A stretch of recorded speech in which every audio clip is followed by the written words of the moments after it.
Hello everyone, welcome to A Purpose Walk with me, Deandra. I am so glad to be speaking with y'all today because we got some more stuff to get into, but today is something great. I think this is something that not necessarily everyone talks about, and it's something so simple, right? It's love, you guys. So we're going to be talking about love, how it appeared in my life. Maybe you can see yourself as well through all of this, but most importantly, you will see Christ too. So, when we think about love, there's so many thoughts that can come to mind, right? So we're talking like, we want to be in love, feeling loved. Love is not always a feeling. Sometimes it's actions. So you guys, before I really dive deep into this topic, for one, this might be a two-parter because it's a lot in this particular area. It seems like it's a lot in all of them actually, but it's all good. So you'll begin to see the overlapping in the stories of my life, and things going to start making sense and come together. So I hope that you listen to all the other episodes. If not, go ahead and journey back. As we talked about last week in abandonment and rejection, I talked about how I dealt with that straight out of the womb. But don't get it twisted. I definitely felt love too.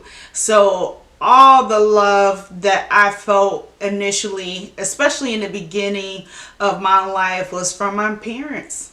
From my parents, my grandparents, loved on my aunt. Oh man, my mom had me at a young age. She got pregnant at 16 and then had me at 17.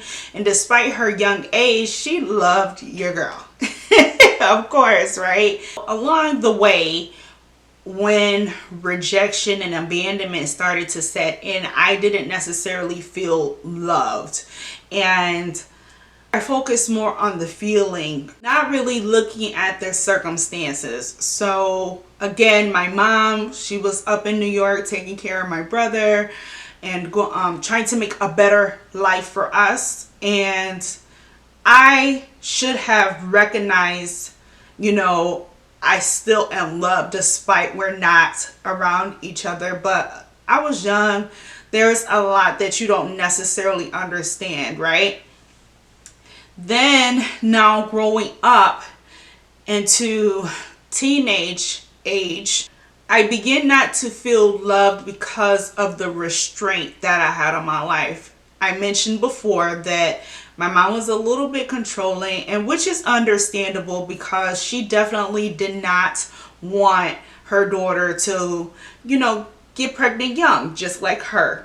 As an adult, of course, I understand that, but then I felt like I was being punished, but it was just my mother's love of protecting me from things that she didn't want me to be a part of. Now, being a mother, I understand her concern to want to protect me in that way, but I felt like it was the end of the world, y'all. I'm like, I can't do nothing. But, like I said, it was her protection, and I thank God for that. Even though I didn't understand it at that time, but I thank God that she created boundaries and restrictions, even though I wish she would have let up just a little bit, but it's all good. That was the love that she shown me by saying, hey, I'm going to clothe you, I'm going to feed you, I'm going to make sure you have everything you need. When I was in sports, she attended games despite, her work schedule. I don't know how she figured it out, y'all. When you become a parent, you do figure it out. But she would show up to the games and just always supportive in every endeavor. That was my mom displaying her love for me. But a question. I mean, I know you can't necessarily answer this, but what does love actually feel like? And I'm not saying in a sense where I don't know, but again, love is actions and how people show up for you. So like, what does love actually feel like? Because I know, like, when I was out here cutting up, which you guys know about, right? My friends, they will check me. They will say, now you know better. You shouldn't do this. You shouldn't do that. Is that not love too? Even though it hurt, but it was still love, because it was like, I don't want to see you living this lifestyle that's gonna essentially is going to keep me bound. So that's love. Now, coming into adulthood, I'm trying to find this love, right? And this was the feeling that I was trying to find. So because I had a father who was absent and ultimately murdered, also having a grandfather who wasn't necessarily present either and did not live a life of a good man, a stepfather who loved me but shown his love in a different way, I would say. It wasn't loving. It was still love though. And not necessarily connecting with him on that level of father and daughter. Now I'm trying to find this love in men. And as I stated before, I had a lot of boyfriends because I was desperately wanting to be loved, right? But then also dealing with the addiction side of things, which I also discussed. If you check out that video or audio, that is in sexual immorality. So yeah, now I'm like, okay, God, I know you're a loving God. I can tell because I walked away from you and you still love me. You still accepted me where I was, and you loved on me with open arms. You did not chastise me because I ultimately wanted nothing to do with you. But now here I am trying to live my life for Christ after having this baby. I feel loved on. But again, I was still searching for the feeling. I don't know what it was, you guys. It was kind of like, what's the deal? I have this beautiful baby and oh, I love him so much.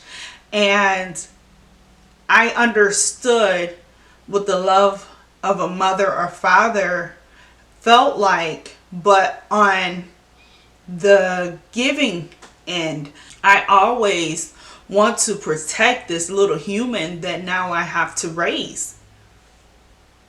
I want to make sure that he has everything that he needs, that he doesn't lack, but also spiritually, I want to make sure that he has this foundation in Christ, know who God is, and have a relationship with him. So now I love this child through action, but also feeling. I begin to recognize some things within myself that I lacked growing up. One thing that I realized that I lacked was hugs.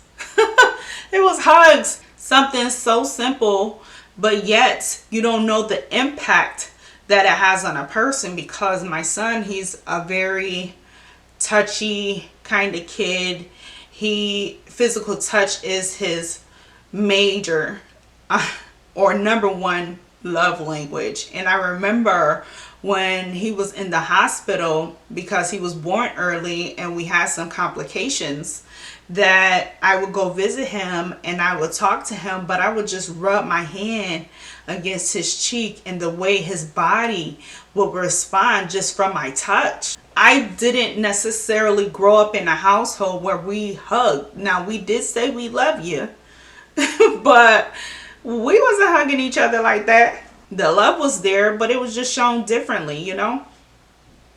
So now I have to raise this child, always hugging and kissing, all the things. And I'm like, this is a lot. I was uncomfortable because I wasn't loved on in this way. And I'm like, God, you are really stretching me. Like, for real. But, you know, it's still a work in progress. Like, I do it more now. But back then, it was a struggle, y'all, for real. So one day, I was dating this guy at the time, and he was talking about the 5 love languages. So I'm like, okay, I want to read that. And then he mentioned that there's one for children. So I'm like, oh, I want to read that first. And he like, no, you have to start from the beginning, the very first book, and then go to the children. It'll make sense. So I read 5 love languages, and I'm like, oh my gosh, it's making sense. Like, that man was making sense. And I was like, and he's a believer? I was so happy. I'm like, this man is a man of God. Yes. So now we are incorporating not just the 5 love languages, but we bringing in Jesus. Sign me up.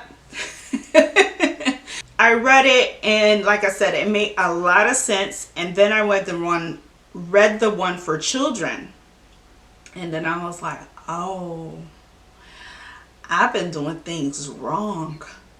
I just didn't have the guidance that I really hoped for when it came to parenting. So when I read the book, it was like, okay, yeah, I'm doing things wrong. I need to fix this. One of the things that I learned was you shouldn't discipline your child in the way of their love language. So again, my son is a touch kind of kid, and getting a spanking is creating some trauma. The Bible talks about if you spare the rod, you spoil the child. So I'm like, he don't get whoopings all the time, but like, how am I supposed to discipline him? And y'all, I heard the Holy Spirit tell me, discipline him in love. What is that? I ain't grew up like this, y'all. Lord, you are bringing a lot of new stuff to me. I did not grow up like this. Like, what are you talking about? Over time, I began to realize that disciplining in love means showing up, having conversations. Now, granted, if he did something that we talked about continuously, now we got a problem. You know what I'm saying? And it's going to come with consequences. However, I began to really have these in-depth conversations on why I allowed my child to express his feelings.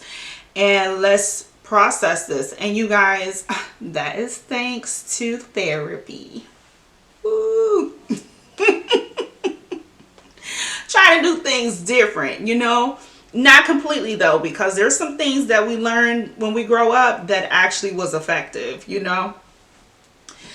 But some things we gotta switch it up, y'all. If you know better, you do better. Listen, I'm still void of the feeling of love at this point, okay? And I'm just like, okay, Lord, like we're winging this at this point.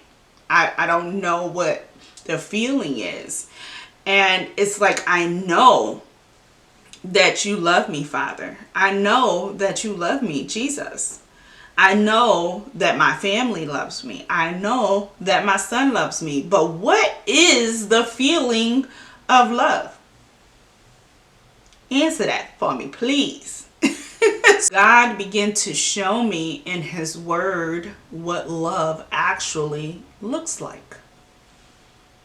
I'm going to share some scriptures with you. In 1 Corinthians chapter 13, verses 4 through 7 says, love is patient and kind. Love does not envy or boast. It is not arrogant or rude. It does not insist in its own way. It is not irritable or resentful. It does not rejoice at wrongdoing, but rejoices with the truth. Love bears all things, believe all things, hopes all things, and endure all things. And I'm like, God, I'm tired of enduring. Because if y'all listen to all them episodes, your girl been through some stuff. Okay? But it's all good. In Romans chapter 5 verse 8 says, but God shows his love for us in that while we were still sinners, Christ died for us. I don't know anybody who would die for someone knowing they did nothing wrong. Let's be real. There's nobody, right?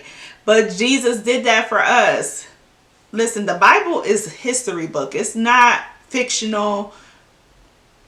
It's not Bible characters. This is real life. And this man died for you and for me. How special is that? That's love. That's an action. But also in 1 John chapter 4 verse 19 says, we love because he first loved us. One of the greatest commandments that Jesus says is to love. That is how big this is. So not just for us to receive love, but we have to show love, you guys. And we're supposed to love our neighbors. We're supposed to love the people that wrong us. It's crazy works. It's crazy. But I completely understand it. And I do. You know, sometimes it's a little bit harder to let go and love someone who's wronged you, but we should. And there's no other God that is willing to do these things for us and to show us the way. None. God is of love, even if it's corrective, just like we talked about earlier, but it's still love. I'm going to pause because we got to talk about love a little bit more in depth with relationships. Ooh, it's going to get juicy next week, y'all. I swear, I probably need like a movie of my life. Y'all, it'd be crazy. But yes, we're going to talk more next week about love and relationships and how that shows up. And y'all, God checked me. He did. He checked me on this love stuff. So, and it wasn't too long ago either when he did it. I can't wait to share the revelation that I got through his word as it pertains to love, and show you how that has literally transformed my life. So I hope to see you next week. We're here every Thursday. Follow me on social media, Instagram, YouTube, Facebook at A Purpose Walk, where you'll be able to have conversations, because you guys, I am dropping some stuff in there and elaborating more on the things that I'm discussing with you guys. So come check me out and let's talk. Let's get to know one another. And y'all, I'm looking forward to sharing some more of my journey and how good God is and how Jesus shows up in my life. So I hope that you were blessed by this message. So make sure you hop in on the next video next week. All right. I love you. And I mean that with all of my heart. I love you so much, you guys. I pray for y'all. I can't wait to see you again. All right. Peace.